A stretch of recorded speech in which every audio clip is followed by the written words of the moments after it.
Ano to, madilaw? Huwag yung dilaw ang kunin mo.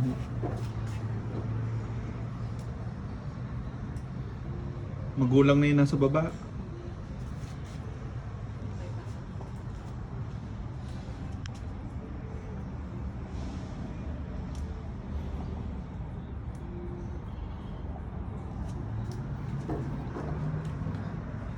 Saki, pag may itinanim,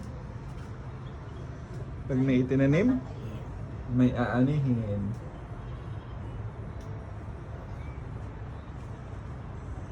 Wala pang bulaklak yung kalabasa.